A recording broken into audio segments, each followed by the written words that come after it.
Olá, hoje eu trago uma reflexão para o seu coração sobre as coisas que o olho não viu e o ouvido não ouviu.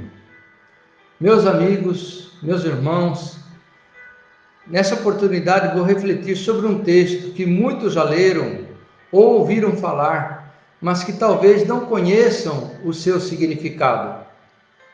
O autor dessa frase, as coisas que o olho não viu e o ouvido não ouviu, é o apóstolo Paulo, e ela se encontra na carta de 1 Coríntios.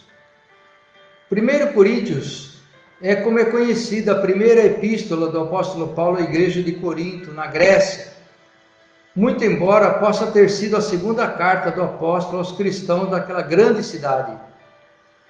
1 Coríntios é uma carta de aconselhamento. Quando Paulo encontrava-se em Éfeso, ele ouviu falar dos problemas da congregação cristã na cidade de Corinto, através de uma irmã da igreja coríntia chamada Cloé. E por isso, o apóstolo passa várias instruções sobre diversos assuntos. Depois de tratar dos problemas da igreja que enfrentava dissensões e uma situação de desordem, Paulo passa a responder sobre as dúvidas dos cristãos daquela igreja. Depois de confirmar a fé daqueles irmãos, Paulo se dirige a eles com muita humildade, afirmando-lhes que quando esteve com eles no início, mostrou toda a sua fragilidade. Quando ele não procurou demonstrar qualquer sabedoria humana com palavras persuasivas, mas em demonstração de fidelidade ao espírito do Evangelho. Dessa forma, em 1 Coríntios capítulo 2, versículo 9, Paulo afirma: mas, como está escrito, as coisas que o olho não viu e o ouvido não ouviu, e não subiram ao coração do homem, são as que Deus preparou para os que o amam. As expressões coisas que o olho não viu e o ouvido não ouviu eram muito comuns e utilizadas pelos mestres e rabinos daquela época. Jesus mesmo utilizou muito a advertência: quem tem ouvidos para ouvir, ouça. É para aqueles que têm corações honestos, que estão dispostos a considerar o ensino da Bíblia. Ver e ouvir a mensagem de Deus exigem que os espectadores procurem sinceramente entender a mensagem. Olhos para ver e ouvidos para ouvir são sinônimos de crer e obedecer. As coisas que o olho não viu e o ouvido não ouviu são expressões do apóstolo Paulo para aqueles que ainda não abriram o coração para os mistérios da palavra de Deus. Notem que ele continua dizendo que essas coisas não subiram ao coração do homem. A que tipo de homens Paulo está se referindo? Aos homens naturais, que ainda não foram transformados pelo poder do Evangelho. Vejam 1 Coríntios capítulo 2, verso 14. Ora, o homem natural não compreende as coisas do Espírito de Deus, porque lhe parecem loucura, e não pode entendê-las, porque elas se discernem espiritualmente. O homem natural é aquele que descende de Adão e ainda não segue os caminhos do último Adão, que é Cristo. O homem natural não compreende as coisas do Espírito de Deus, ou seja, de sua palavra, porque lhe parecem loucura. Paulo continua a explicar que o homem natural não pode entender a palavra de Deus, porque ela não é discernida pela mente humana, mas discernida espiritualmente, ou seja, pelo Espírito de Deus, ou seja, pela palavra de Deus. Deus afirmou, por meio do profeta Isaías, que os seus pensamentos contidos na sua palavra são mais elevados do que os pensamentos dos homens. Está esse texto em Isaías 55, verso 9. porque assim como os céus são mais altos do que a terra, assim são os meus caminhos mais altos do que os vossos caminhos, e os meus pensamentos mais altos do que os vossos pensamentos. Mas para aqueles que discernem espiritualmente, o apóstolo Paulo afirma que essas coisas que o olho não viu e o ouvido não ouviu, são aquelas que Deus preparou para os que o amam. Paulo também diz que essas coisas estão ocultas em mistério. 1 Coríntios 2, verso 7. Mas falamos a sabedoria de Deus oculta em mistério, a qual Deus ordenou antes dos séculos para a nossa glória. É preciso esclarecer que os mistérios de Deus estão ocultos, mas apenas para os descrentes. Em 1 Coríntios 2, verso 8, Paulo diz: a qual nenhum dos príncipes deste mundo conheceu, porque se a conhecessem, nunca crucificariam ao Senhor da glória. Nesse verso, os descrentes são descritos como príncipes deste mundo, que representam o homem natural. Foram os príncipes judeus e romanos que crucificaram o Senhor, que era para ser o Messias dos judeus e o Salvador dos romanos. Mas, por eles, Jesus se deixou crucificar. Enquanto que os mistérios de Deus estão ocultos para o homem natural, Deus tem prazer em revelar tais mistérios aos que creem e ocultar para os descrentes. Mateus 13:11 nos esclarece. Ele respondendo disse-lhes: porque a vós é dado conhecer os mistérios do reino dos céus, mas a eles não lhes é dado. A eles, Jesus está se referindo à multidão.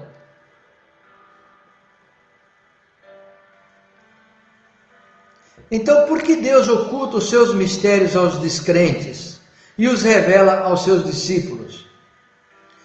A resposta é que é para atiçar a curiosidade dos descrentes e, se porventura se interessarem, se arrependam de sua incredulidade e passem a buscar a verdade de Deus. E por que Deus revela esses segredos aos que seguem a Cristo e os oculta dos incrédulos? Por que Deus revela esses segredos aos que seguem a Cristo? Para que produzam fruto em abundância, diz o Senhor. Vejam Mateus 13, verso de 12 a 15. Porque aquele que tem se dará e terá em abundância, mas aquele que não tem, até aquilo que tem lhe será tirado. Por isso lhes falo por parábolas. Parábolas aqui se entenda por enigmas.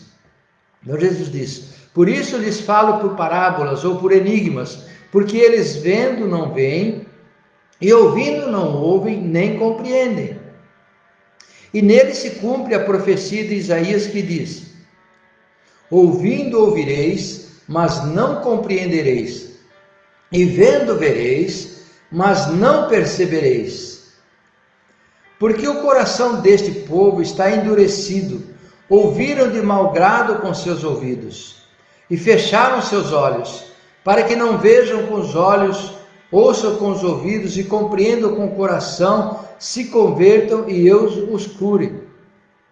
Afinal de contas, qual era o mistério a que Paulo se referia aos coríntios?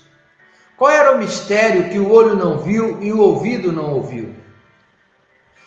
Paulo diz que esse mistério esteve oculto até os seus dias, no primeiro século, esteve oculto por milhares de anos. Em Colossenses 26 ele diz: o mistério que esteve oculto desde todos os séculos e em todas as gerações e que agora foi manifesto aos seus santos. E como poderemos saber desse mistério? Paulo diz que esse mistério foi revelado a ele por Deus. Efésios 3:3. Como me foi este mistério manifestado pela revelação, como antes um pouco vos escrevi. Paulo diz que recebeu esse mistério para si mesmo, como por meio de uma revelação. mas não apenas para si, mas para compartilhá-lo com todo o povo de Deus. Efésios 3, verso 9. E demonstrar a todos qual seja a comunhão do mistério que desde os séculos esteve oculto em Deus, que tudo criou por meio de Jesus Cristo. Esse mistério, então, se desenrola em 3 atos, 3 vertentes, que já foram reveladas por Deus a seus apóstolos e profetas.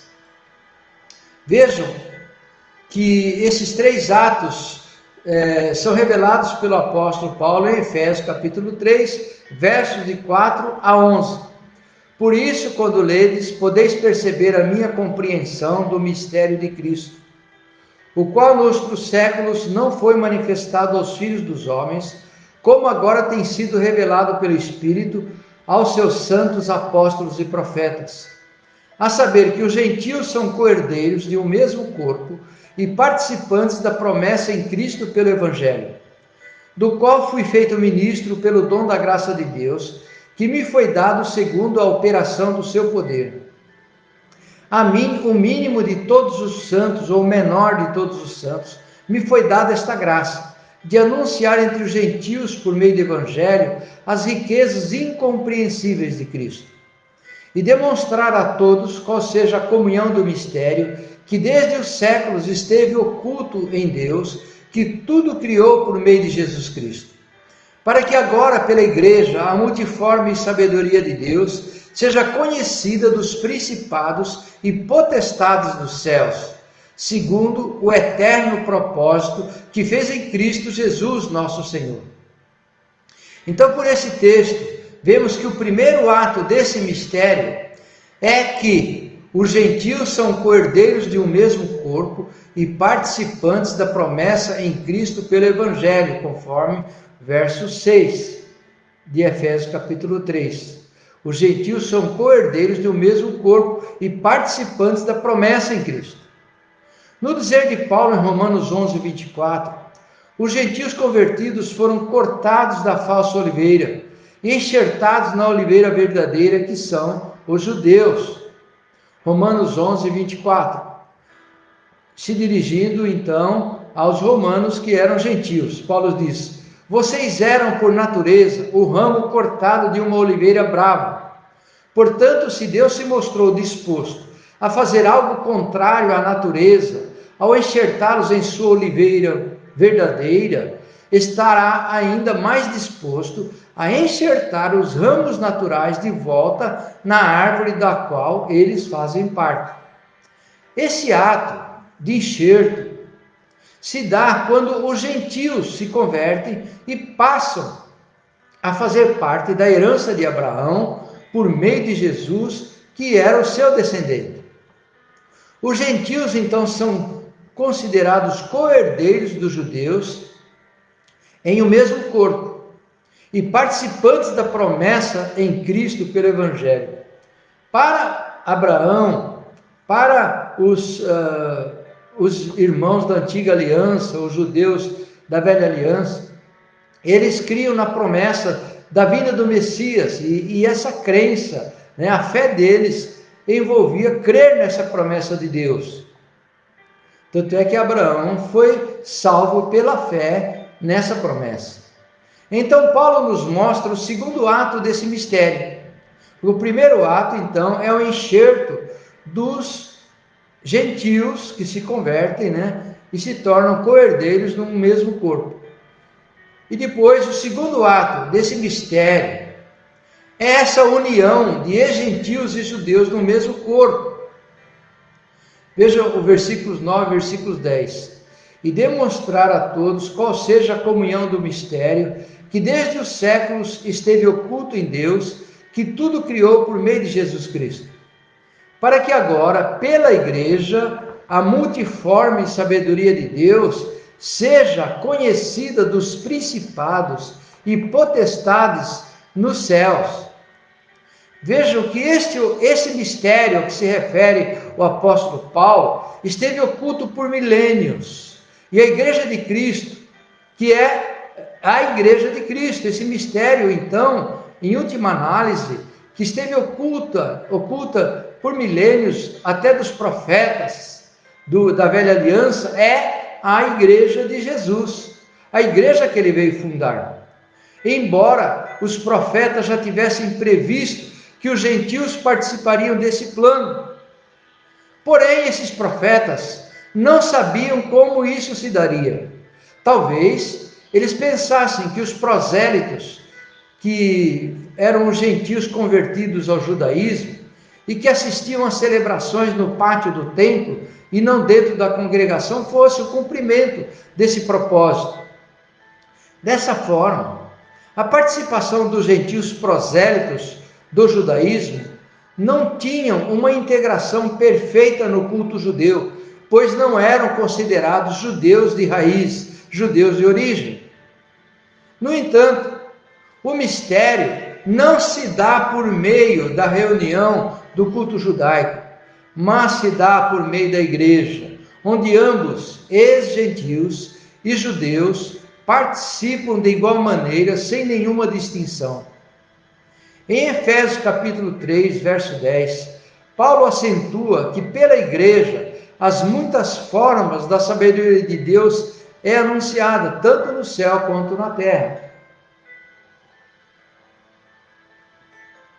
Então, temos o terceiro ato desse mistério, que é revelado no versículo 11 de Efésios capítulo 3.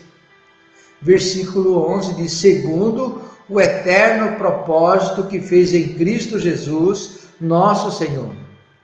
Nesse verso, Paulo demonstra que na eternidade, Deus tinha um propósito que iria se desenrolar através da história.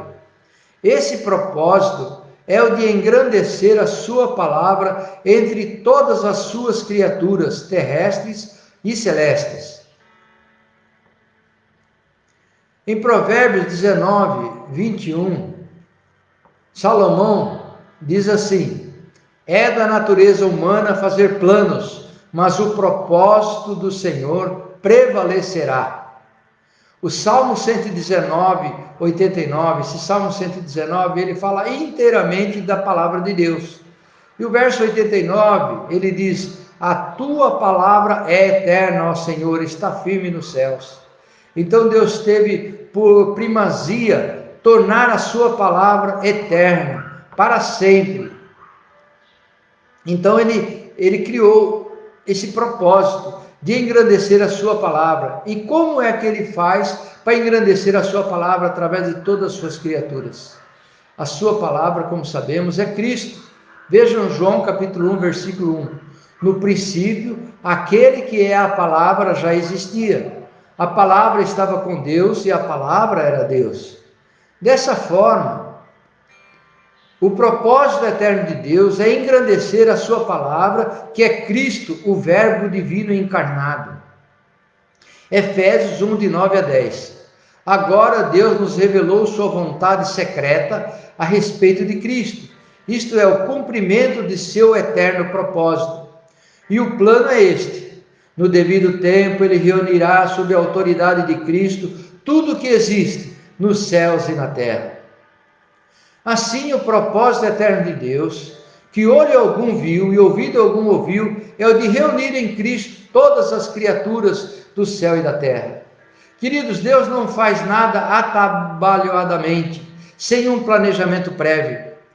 Antes mesmo de criar a terra, antes mesmo de criar o homem, Deus Pai, Deus Filho e seu Espírito Santo se reuniram na eternidade e realizaram um plano. Esse plano seria um plano eterno para sempre, de engrandecer a palavra de Deus. No Gênesis, tudo que Deus fez, o fez pela sua palavra. Então Deus disse: haja luz, e houve luz.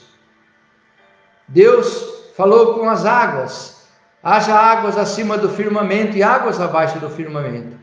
E Deus criou os peixes e todo animal marinho, criou os seres viventes, criou as aves e criou o homem no sexto dia. Então, quando Deus criou o homem, já havia esse plano eterno. que começou a se desenrolar num planeta que ele criou, o nosso planeta, o planeta Terra. Deus então veio planejando o cumprimento desse plano desde o Éden, passando pela formação do povo de Israel, pelas palavras dos profetas, até que Jesus fosse formado no ventre de Maria. Ele reuniu discípulos, os ensinou e os preparou para continuarem a divulgar esse plano grande de Deus. Na sua morte, Jesus salvou a todos os que nele creem e pela sua ressurreição nos conduz de volta para Deus. Finalmente, para nossa esperança, Cristo prometeu que formaria novos céus e nova terra, para onde estariam todos aqueles que são os seus seguidores. Esse preparo é descrito pelo apóstolo Paulo aos Coríntios, em 1 Coríntios capítulo 2, versículo 9. É a isso que as Escrituras se referem quando dizem: olho nenhum viu, ouvido nenhum ouviu, e mente nenhuma imaginou o que Deus preparou para aqueles que o amam. Aqueles que o amam são aqueles que buscam conhecer, obedecer a sua palavra e perseverarem nela.